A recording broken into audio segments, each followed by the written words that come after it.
मध्य प्रदेश में चुनाव के पहले ही कांग्रेस को बड़ा झटका लगा। प्रदेश के नामी और कद्दावर नेताओं ने कांग्रेस का हाथ छोड़ दिया और बीजेपी का दामन थाम लिया।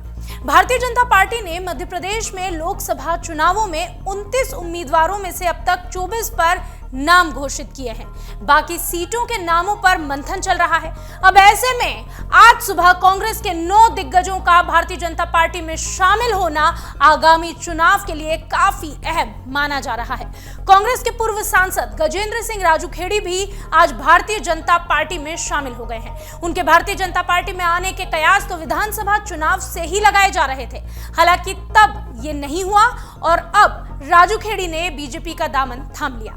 इसे लोकसभा चुनावों के लिहाज से काफी अहम भी माना जा रहा है। साथ ही राजनीतिक पंडितों का मानना है कि अब धार के राजनीतिक समीकरण भी राजूखेड़ी की एंट्री के साथ बदल गए, क्योंकि राजूखेड़ी की एंट्री से न सिर्फ बीजेपी सांसद छतर सिंह दरबार बल्कि बीजेपी की कद्दावर नेता रंजना बघेल के सपनों पर भी खतरा मंडराता नजर आ रहा है। कयास लगाए जा रहे हैं कि बीजेपी अब धार लोकसभा सीट से गजेंद्र सिंह को अपना टिकट देकर उम्मीदवार बना सकती है और चुनाव लड़ा सकती है। अब तक आई उम्मीदवारों की लिस्ट में धार से भाजपा ने उम्मीदवार घोषित नहीं किया है। ऐसे में इस चर्चा को और बल मिल रहा है। भारतीय जनता पार्टी ने मध्य प्रदेश में जो 5 सीटें अब तक होल्ड पर रखी थी, उनमें धार भी एक अहम सीट है। भारतीय जनता पार्टी के प्रत्याशी की दूसरी सूची अगले सप्ताह में जारी होने का अनुमान लगाया जा रहा है। इसके पहले पूर्व सांसद गजेंद्र राजूखेड़ी का भाजपा में शामिल होना धार सीट से उनकी दावेदारी को काफी मजबूत कर रहा है। इसके कई कारण हैं। बढ़ती उम्र के नाम पर इस बार भारतीय जनता पार्टी छतर सिंह दरबार को साइड कर सकती है। ऐसे में धार के पूर्व सांसद राजूखेड़ी का नाम दावेदारों की लिस्ट में सबसे ऊपर है।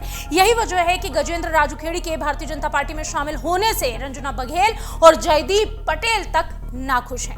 धार से रंजना बघेल दावेदारी कर रही हैं। बता दें, विधानसभा में भी बघेल ने टिकट मांगा था और उन्हें टिकट नहीं दिया गया, जिस पर नाराज होकर उन्होंने निर्दलीय चुनाव लड़ने की घोषणा कर दी।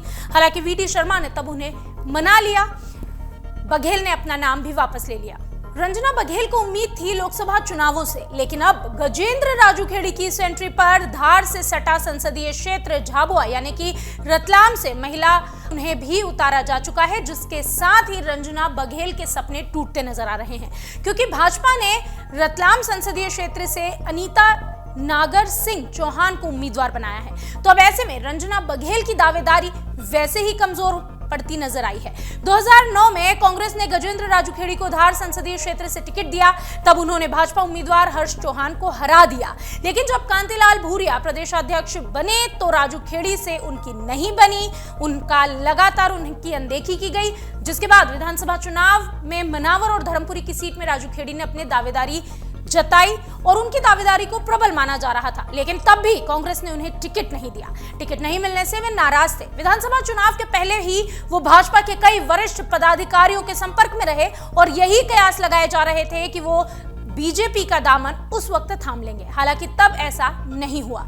अब कांग्रेस के पूर्व सांसद गजेंद्र सिंह राजूखेड़ी भारतीय जनता पार्टी में शामिल हो गए हैं। इस दौरान उन्होंने ये भी कहा कि मैंने देखा कि भाजपा का शीर्ष नेतृत्व बेहतर काम कर रहा है। सुमेर सिंह सोलंकी, अनुसुईया उइके जैसे आदिवासी नेताओं को आगे बढ़ाया गया।